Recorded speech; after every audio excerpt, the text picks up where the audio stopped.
Welcome to today's webinar. The topic today is Geo-Zone tool, retrieving load zones using Python. My name is Andreas Hörold. I'm responsible for marketing and public relations. Now, for example, the German and English webinars, technical content of the website, customer projects, and so on. I will be the moderator today and I will answer your questions during the webinar. My colleague Eike Hartmann will be the presenter. He's member of the customer support team, responsible for the Geo-Zone tool, and also responsible for the development of the add-on Timber design. You can ask questions when you press the button with the question mark, then enter your questions in that field, press send, and I will receive your questions and I will answer you. The other way is to watch the entire webinar and then email your questions to info@dlubal.com. Okay, that's for the moment all from my side. I hand over to Eike. Eike, you can start.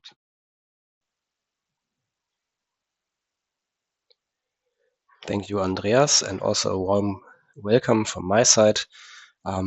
Today we're going to look at the Geo-Zone tool and we'll start with the web version.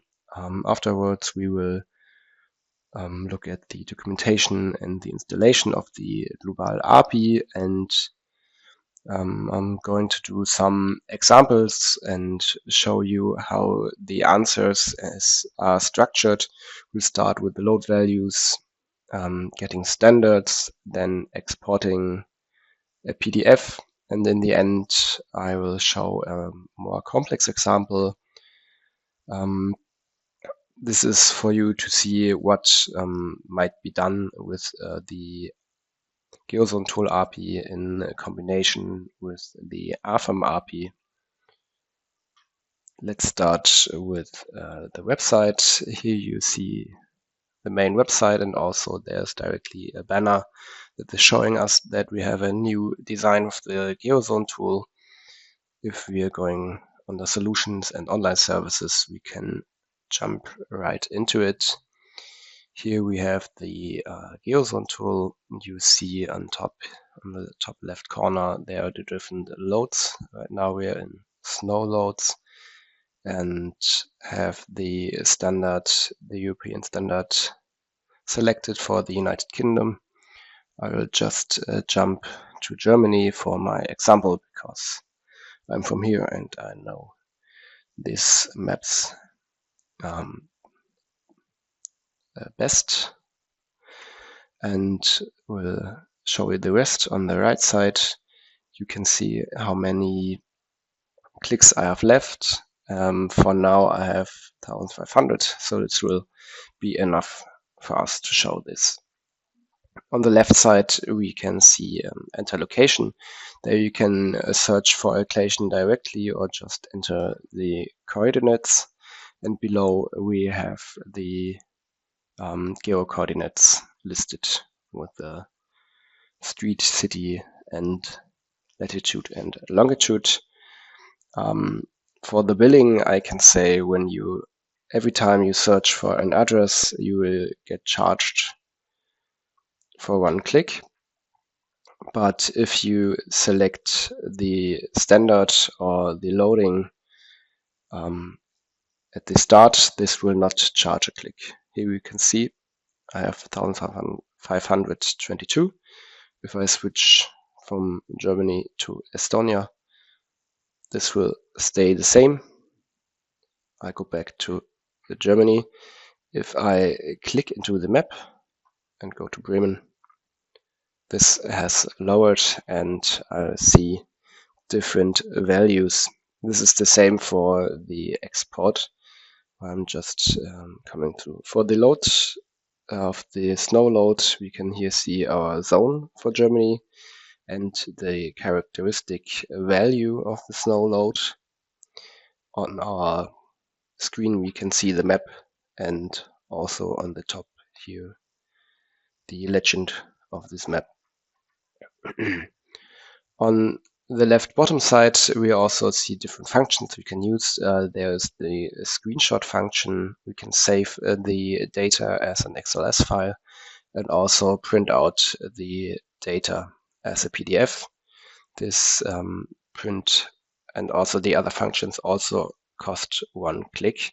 We have some other functions, but I will get to them later. Below, we have some different links, for example, for the web shop or the documentation. And what I think is also important are the sources you can see here. And you can see, for example, that for Munich, we have different snow loads. This is a regional example inherent in the German way of doing these, and you can look at the sources and see here, okay, there we have different documents. They will vary for every country and every annex also. Let's go through the different loads. We also have the wind load here, where you can see the fundamental basic wind velocity here, and also the basic velocity pressure. Now we're looking at this other functions. Here you can see we also have the profile. Here is the wind profile, where we can see that there is the mean wind velocity according to the height of the building. At the start, we have some parameters where you have to choose some manually. For example, here we have the terrain category and the structure height. I'll set this to 25. And the fundamental wind velocity is taken from the position you have. If you want to use this, I would suggest to look at these values yourself. Just jump over to the results. Here we have the mean wind velocity, turbulence intensity, and the wind pressure. And we can see them in a diagram here on the right side. The last loading for Germany is the seismic one. Here we see the map has changed, and we see the reference value of peak ground acceleration at the bottom. Okay, at this point we don't have any. Let's jump over to this location and see the value has changed. What I want to highlight here is that for the seismic actions you have different maps with the different return periods, and we're not here at 475 years. And at the bottom you also can look at the subsoil class. I'll jump over and see here we have the subsoil class T with the different reference peak ground acceleration of 475 years also displayed here. What I would also like to highlight is that we also have seismic profiles. You can open this here and also find on the first page some input parameters like the spectrum shape and also the spectrum direction. I'm not gonna dial in anything here. If you're interested, I suggest to look it up as well. You get here the frequency, the spectral acceleration according to the period, and also some nice looking diagrams on the right side combined with a map. We are currently working on the possible to export these profiles, wind and seismic profiles too. So in near future, or if you're watching it in delay, you might be able to get access to this also later on. And if you have exported it, or if you are using the API, this will also be made available there.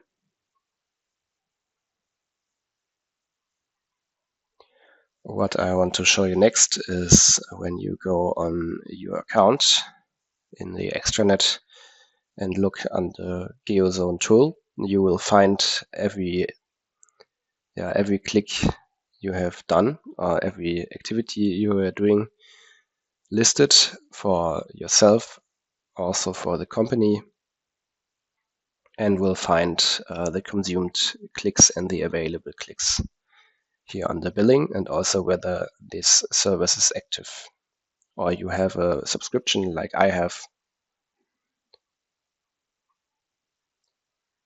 Then we will jump over and look at the API and start with the documentation and where you will find it.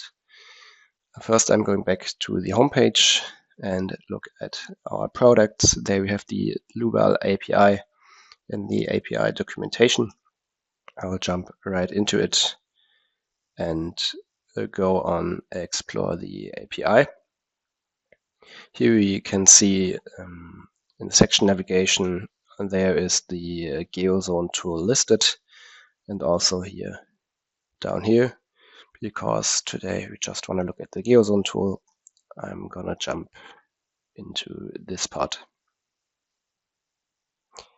Here we are seeing the documentation, and what is crucial is that we are using an HTTPS endpoint here, which we are referring to with our client libraries, which we have in Python and C#. And yeah, how we are going to install it, I will show you on an example, and everything you as we need. If you have any questions, you can look into this documentation. We always try to keep it updated to our current development and that it answers every questions. What I want to show you too is that we also have this documentation in PyPy.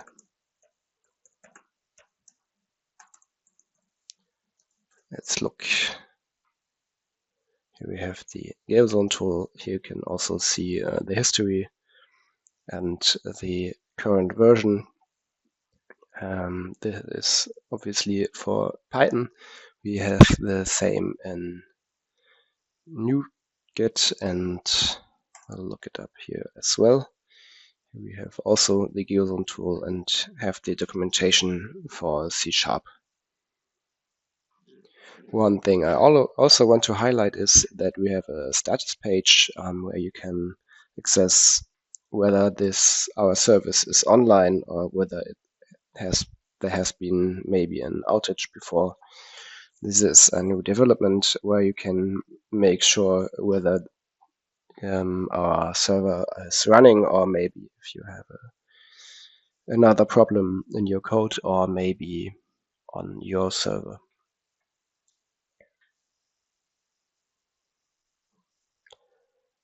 Okay, let's jump over to my development environment. I'm using Visual Studio Code, but you can use the environment you like. Let's open the PowerShell terminal and go through what you need for the installation. As you can see, I have a virtual environment open. I'm not going into detail how this works. You can find plenty of examples online if you want to set up your environment first. How can we install the Dlubal Geo-Zone tool API? Therefore, we use pip install dlubal.api.geozone tool. Let's see. Oops, this was wrong. Let's see how this works. And we can see, okay, I already have this installed. Here we see requirement already satisfied. I could update this version, always jump between versions. So if you don't update your package, you will always have a functioning code. And we also try for every update not to break any existing code in this. You need Python, at least Python 3.11 for using this API. I'll look at my packages with pip list to see what I have. Here we see the Dlubal API. This, if you install the Dlubal API, the Geo-Zone tool API will install as well, but you can also install the Dlubal API, Geo-Zone tool API without the Dlubal API. Here I see my version. This is fine, so I will close this.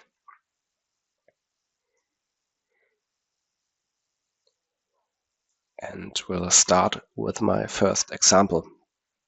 Okay, what do we see here? Here I have the first example. It will be get user data. Here I import the class from the module and use it here with a token. Here you can see this token I'm showing is the same as the Dlubal API, general API. I am showing it here in the presentation, but would plead to you to not show it in public, because if you show this token in public, or if you send it to anyone, they can use your requests, and for the Dlubal API and also for the Geo-Zone tool API. Where you do, I will show where you get this token again. There we go into our account, go to API and Cloud, API 2, and here I have my API keys.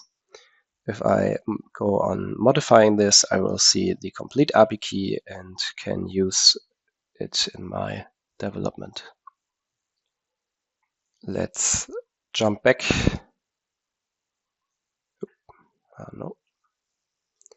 To our documentation. Oops, I was a little bit wrong here. This could have been done faster, but let's see. There we have our RP operations, and we will start now with the simple get user data. And here we see again that we have our client libraries in Python and C#, and we also have GraphQL, because you can also use it directly to communicate with the server.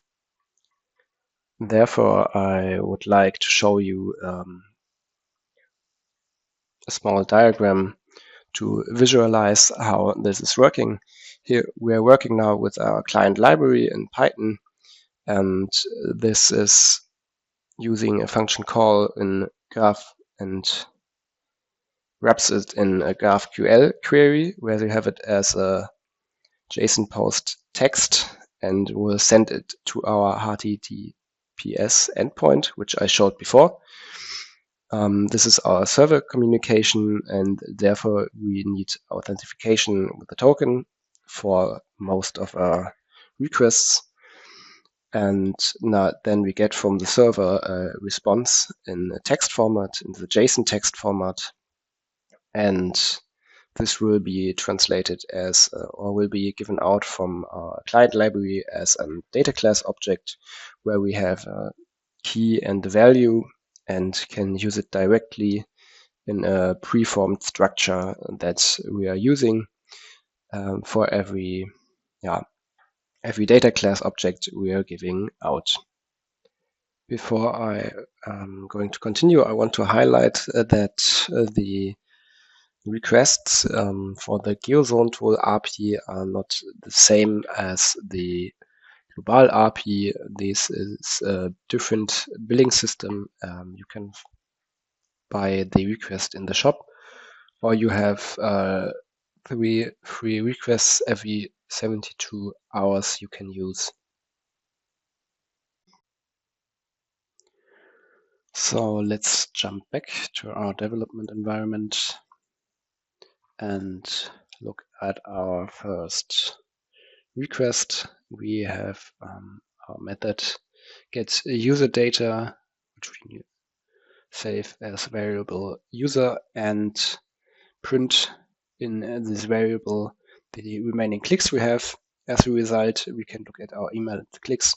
For this example, I just want to show the clicks that I have. So let's run this little program and see what we get in the terminal. Okay, I'm having a lot of clicks. For this example, we actually do not need the token, so we could leave it out and get the same here. But for my showcase, I wanted to have it here.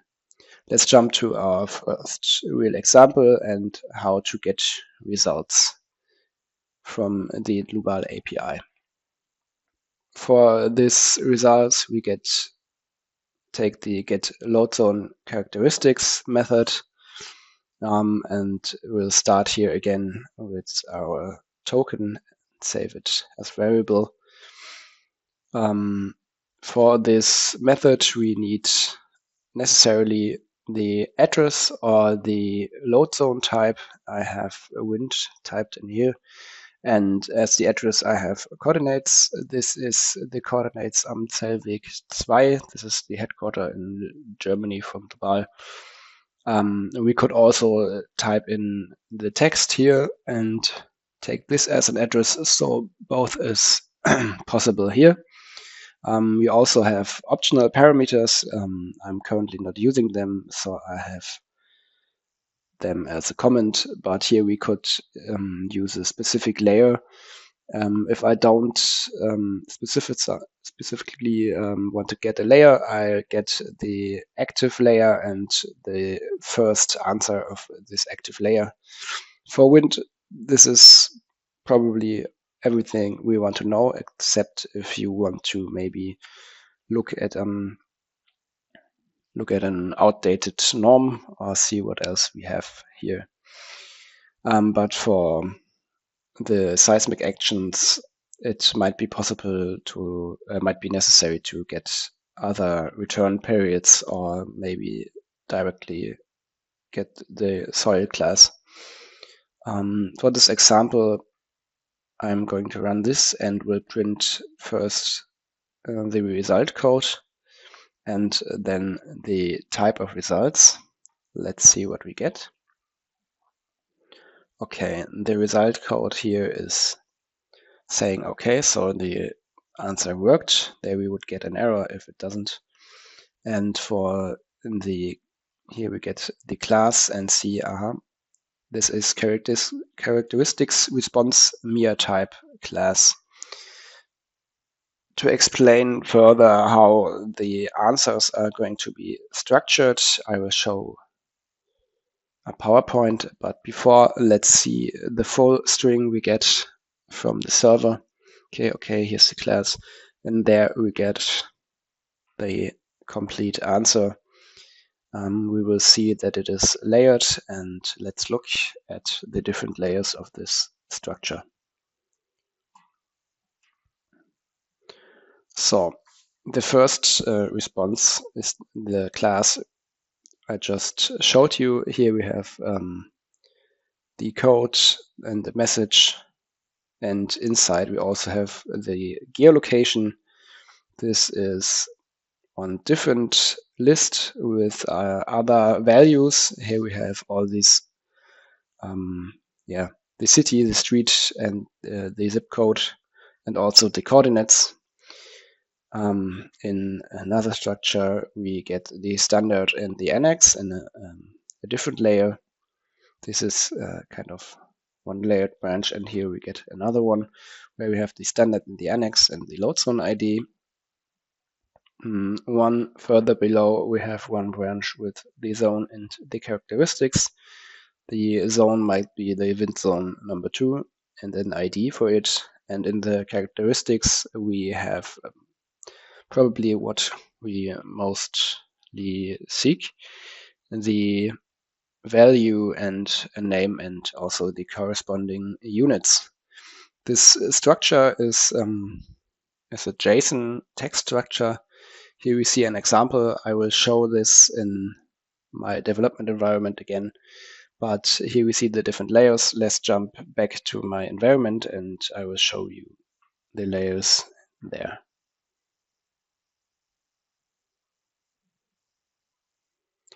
Okay, here I have the answer as a JSON text. I saved it in JSON format. This is not automatically happening, but I wanted to show it to you so you can understand the structure a bit more. Here we have our first layer, the code here, and the attribute, and the result is okay. Then we have one layer beneath. We have also two lists, geolocation and characteristics. Let's jump into this. Here we see our keys and values of different objects, the altitude, latitude, longitude, and also country and street, etc.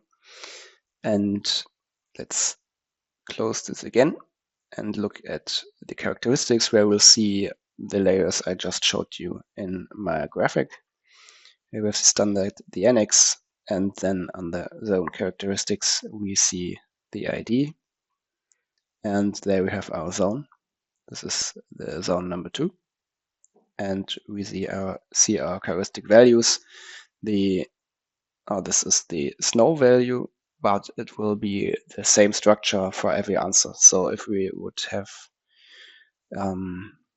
the JSON from our request here would be another value, and therefore you can be sure that we are looking for characteristics and calculated value. They will always be the correct name and the correct calculated value, no matter which type of load zone we are looking at. Okay, let's jump back into the code and start the other part we have here. Here I'm just saying what I'm going to print. We have the result geolocation city. So we are looking in our result, then into our geolocation here, and are going to print out the city. And here we are taking a for loop, and there we're getting in result characteristics, print the standard and the annex, and also afterwards into the zone characteristics. There we want to have the zone value and going to print it out, and in the end we get the zone characteristics. There we want to have the name and the calculated value for our wind load. Let's see what is the result of this. Okay, here we have it. There we see our basic fundamental basic wind velocity and our basic velocity pressure, because we have two calculated values after each other. We also see our zone and the standard and the annex, and here seems to be our city. Okay, that's it for our first example.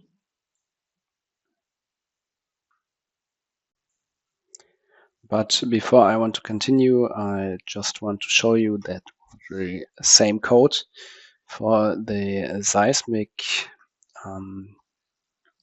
loads, you will get also these values. This is the benefit of our new structured response, that you can get the results for everything with one structured code, because we have a well-structured answer now. Okay, here we see we got the same result first, and then we get the peak ground acceleration value instead of the values for the wind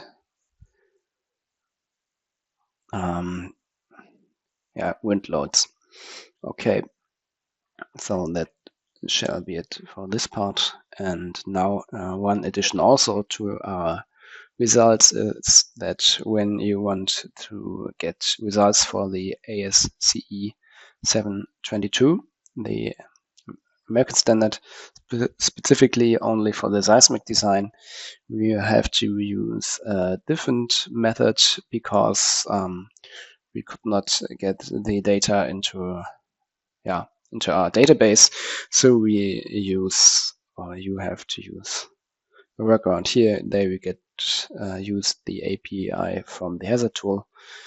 The start is the same. We do not need a token here, but you get a little bit different input, which I will not show in detail right now. Let's start this and see what result we are going to get printed. Okay, this is quite a lot, and to get an overview, I have here a more structured response, which I will not explain in detail, but there you can see what we can get. Here we can see the results on the bottom printed out. We have the spectral acceleration for various periods, short one and different one, and also here the seismic design category is D for this place. What I will show you too, all this data got plotted into two plots here, and there we have the multi-period response spectrum and also the two-period design spectrum. Yeah, that shall be it for this part. If you want to explore it, feel free.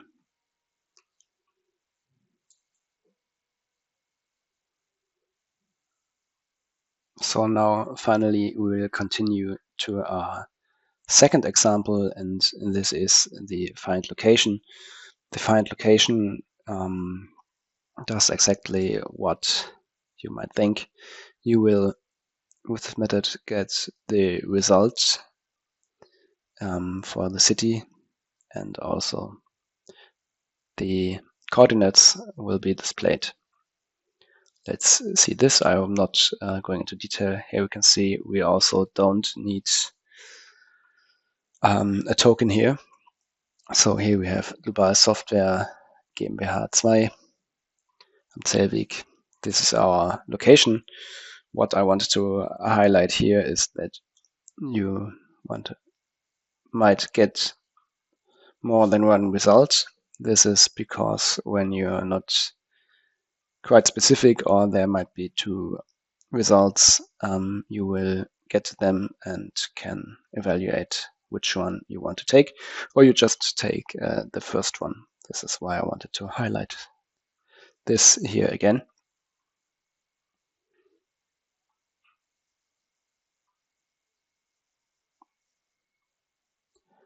So the next example we are looking at is get a load zone standards. I will jump right into our documentary at the right position. Here we see it in Python, C#, and GraphQL, because you can use these both client libraries or use GraphQL to directly access our HTTPS endpoint.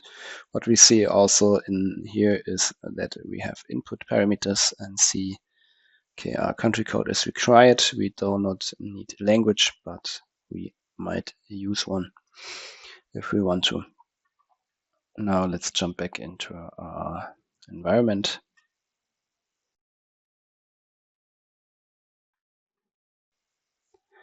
And see the code we have for this example. Here we have the get load zone standards and got the country code here. We might also implement the language. And now we're gonna run the script and see what results we are gonna get.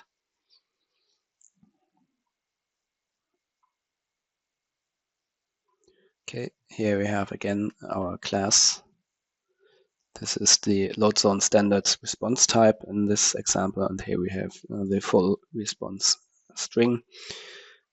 Let's see again how this is layered in our JSON document. I'll jump right into it. Here we have at our first layer the country code, and then we have our type groups. There is snow, wind, and earthquake as load type, and directly in there we see load zones. Here we have the standard and the annex with also different layers. With here you see ID and names, and also why do we even need this is that we have maybe different standards integrated, or if you want to know which one we already use, you can use this method and see. For example, here for snow we have the Eurocode, the current one for our country Germany, but we also have one older. Here's the DIN that you can use. Another use case can be seen here for our earthquake results. There we see that we have our standard, and there are different types directly, and here we see our annex name is okay. 20. This is the current one because this one is older, and we see here in our layers we have different IDs. This is what I was talking before. Here we have the 475 years, and also you can choose different ones as a result, or even the subsoil class directly. This, and with the ID you can get to maybe the subsoil class directly without having to try it out. So let's see ourselves in this example code. We look at the seismic load zone type. This is again our method get load zone characteristics we used before, and here we will print. I have our layer ID. I've already entered it in 832, so we use this optional parameter to get the result we want to have. Okay, I don't want to print the full result, but let's see the result status code and run the script.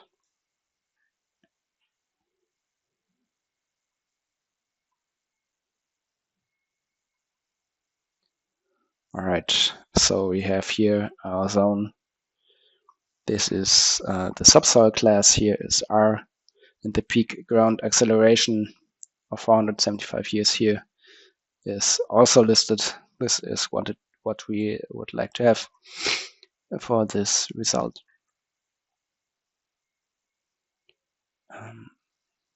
Okay, so now we know how to get results for different types, and also to see what types are there at our servers.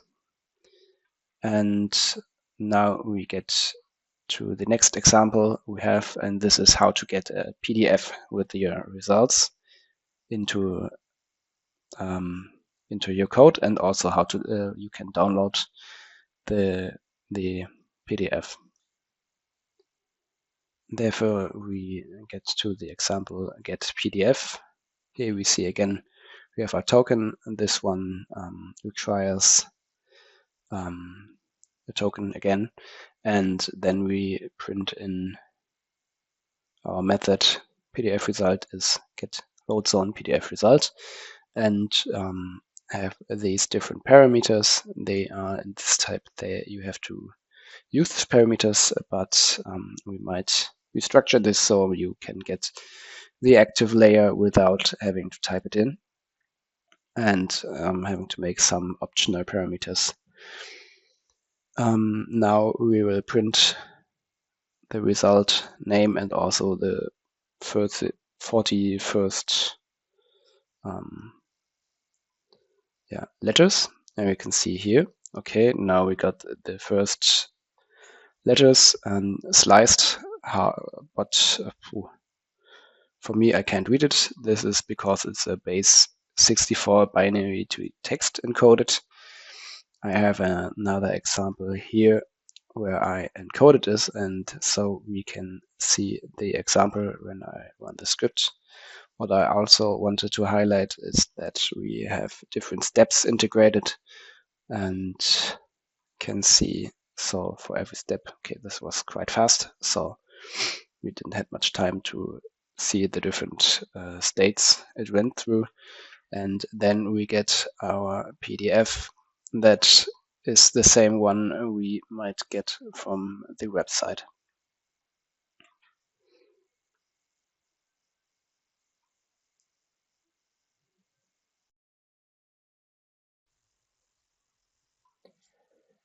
Now I will continue with my last example, and this will be this complex example where we're looking at a solar power system. I took this model from the website. This was also an example for parametric modeling.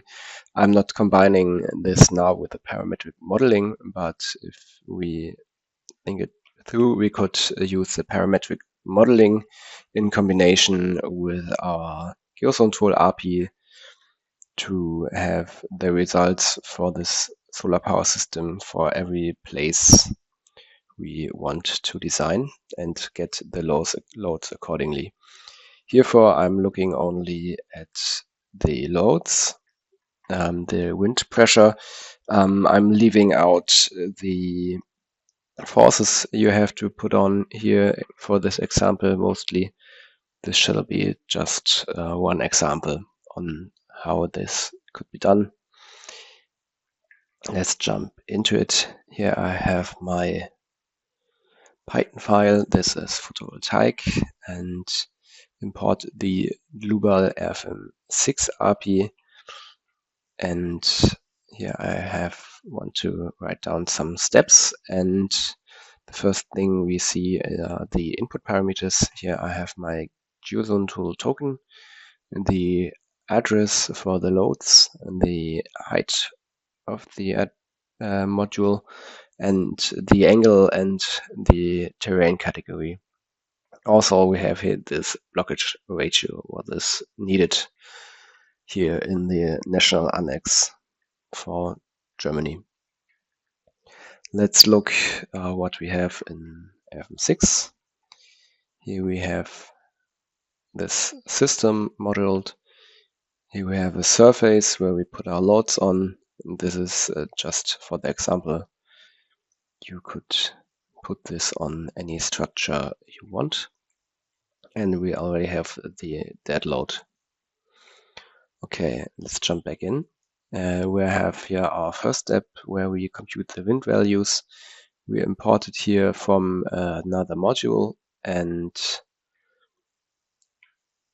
this one is here. I've separated these two. Here we have the part for the Dlubal API, and we import our wind values over here in this script.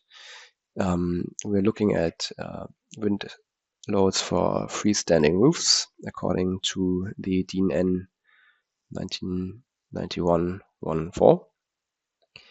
And let's see what this script does. First, here we have the load data. We're going to fetch the fundamental basic wind velocity. In the next chapter, we have the table input from the standard. I didn't put this in all by myself. I put some help in. I got some help from modern tools, but here we have the terrain category and how to calculate peak velocity pressure and other values. We also have it here, the different angles, so that we have every parameter. I'm not going into detail now because this was too much time. Here we have some data classes, and then we will calculate here the peak velocity pressure according to our height. And then we will get in the end our pressure on our area and also the suction. Here we run it, and I also implemented a standalone test so I can run this as a test. Let's go back to our main script. Here we see, okay, step 1 will compute the wind loads. It will run the script and import all our values. Then they are going to get printed. Step 2 is that we will create wind loads. This will be only 2 wind loads for me. I'm leaving out some examples. For example, the directions are not included and also not the line loads that might be applied. Then I map the different wind pressures or suction to the surfaces, and in the end we are going to build the surface loads, the Dlubal API. Okay, let's start this script and see what it does.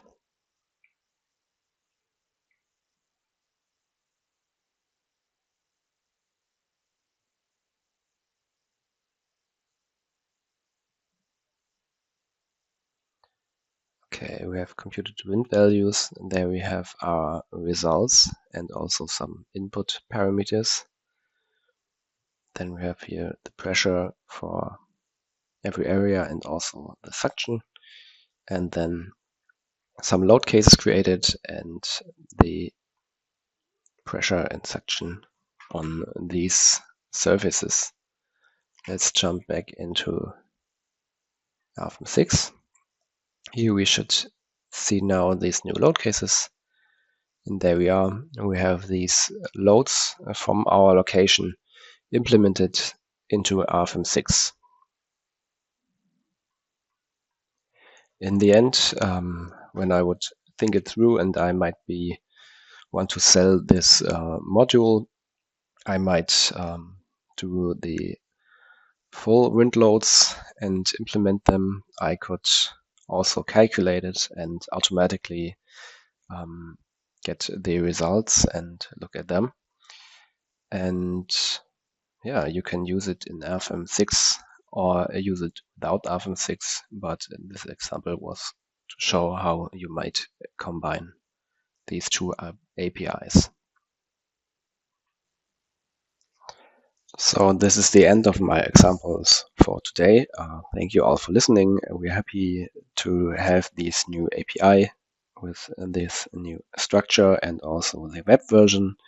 If you have any questions or remarks, feel free to contact us about it. And we will continue our development on this tool, and I'm hoping to present you with some new features in the near future.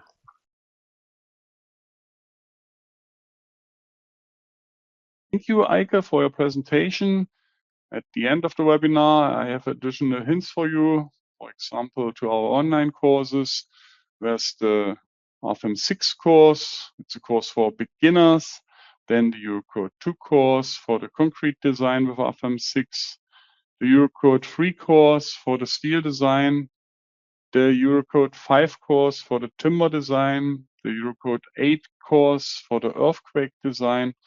And the AI Masterclass course.